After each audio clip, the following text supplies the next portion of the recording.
we've been at this for a long time, as you know. This is our 51st year here in London at the Institute. And I'm saying that because when we came to psychosynthesis, both Joan and myself, we were surrounded by that question because it was totally unknown, really. And the most interesting thing for me was that Roberto Ascioli was our teacher. He founded psychosynthesis, as you know. And what's really his point was, how do we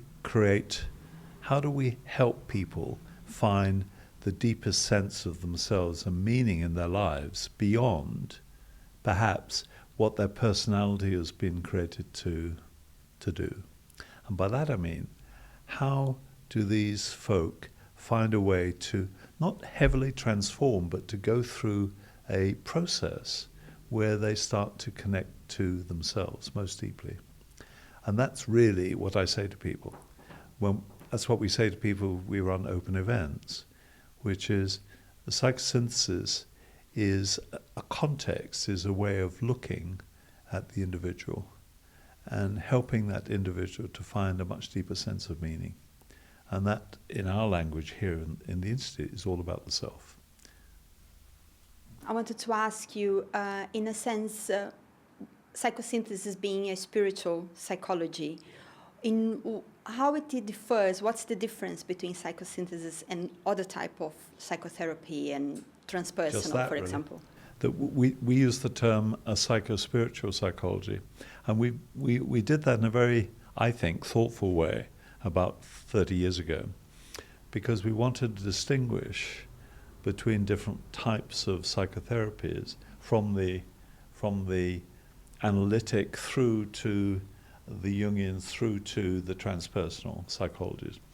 And what distinguishes psychosynthesis, I believe, is that we have a psychospiritual context, and that psychospiritual context is the journey of the self, the reality of self.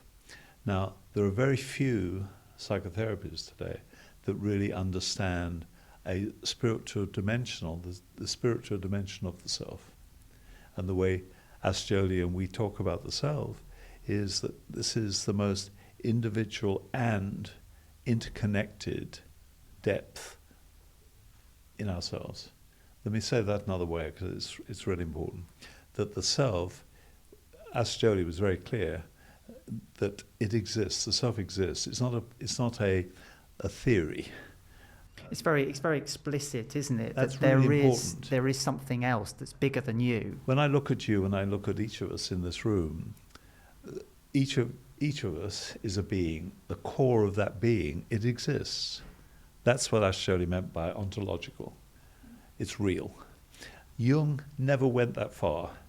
And some of the other psychotherapists, people like the Hillmans, never went that far. Jung talked about a formula. Jung talked about a model of the self. Ascioli went way beyond that and said, the self exists. The self is. And that's the point, and that's what we hold as a context for all the work we do. And so if I sit with somebody in a therapy session, if I sit with somebody in training, the people I see exist, they're beings. And my interest as an individual, my interest as a trainer or therapist is to be with you to the extent I can to enable you to realize that for yourself. I'm using very simplistic words, but it's really important. Yeah, it's very much like kind of what you may be, isn't it, really? That's right. But it's at the level of self. It's not about soul. We can talk about soul later on, where we differentiate what we mean by self and soul. But the self, the core of who you are, who I am, is that self. Totally distinct, totally different.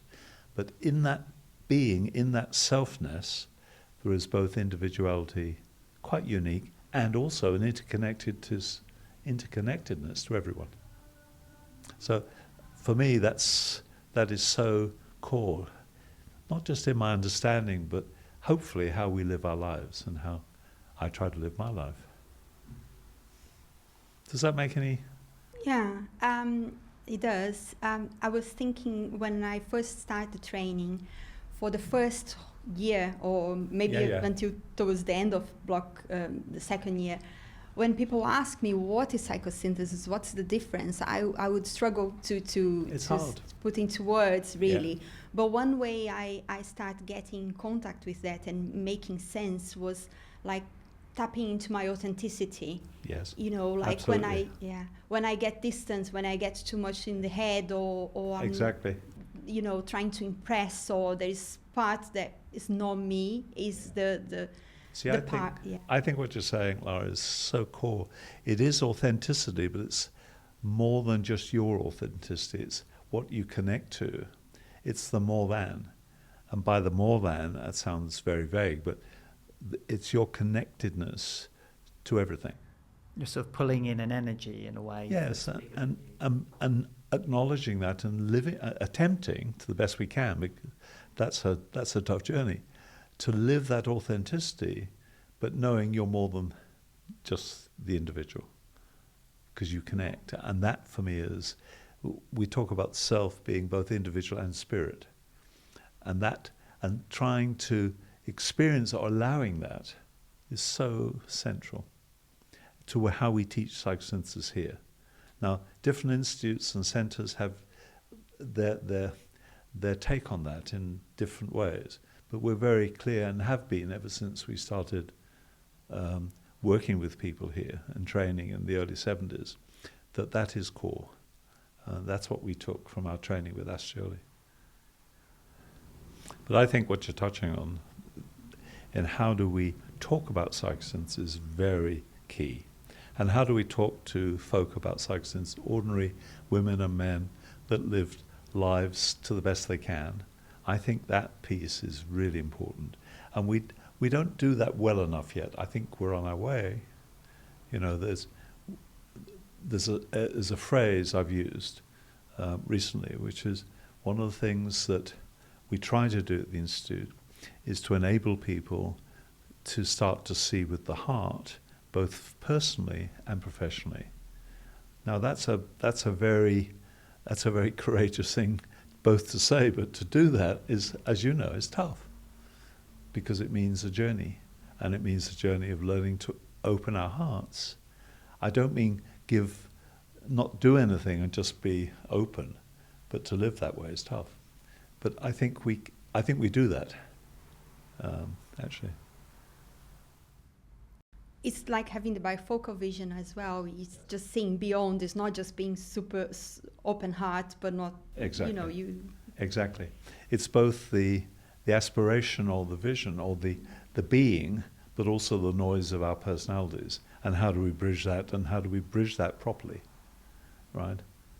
Yeah. Well, one way I used to contextualize this, the self, the connection with the self, and it was like I thought about knowledge in terms of like, for example, I started the counseling training before, and I did a year, and I was so attached to the knowledge I had to gain. I had to read, and I had to understand the you know, what psychology means.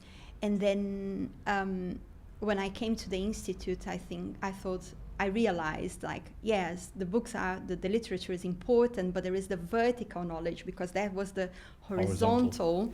But then the vertical is to do this exercise every day of seeing with the heart and being brought back to my center and be authentic. And you know, I'll drop out of that sometimes when I'm stressed. Well, we do. We're bound to, aren't we? Because we're human beings, and sometimes we struggle to a degree, and we have to remember, hey, wait a minute, that isn't just how I want to be and behave. But I think what you're saying about the noise, the noise of our personalities, the numbers, the words, you know, we talk, as you know here, we talk about the intellect as the concrete mind. And we use those words interchangeably. And why that's so important is that the self doesn't live in the intellect. Our being is beyond that. We call it the abstract mind. But that bridge between the intellect, the numbers, the words, and the rationale and the rationality to the abstract mind is a completely different perspective. And building that bridge, learning how to use that bridge, is so core to how we both train, but also how we try to enable ourselves to live.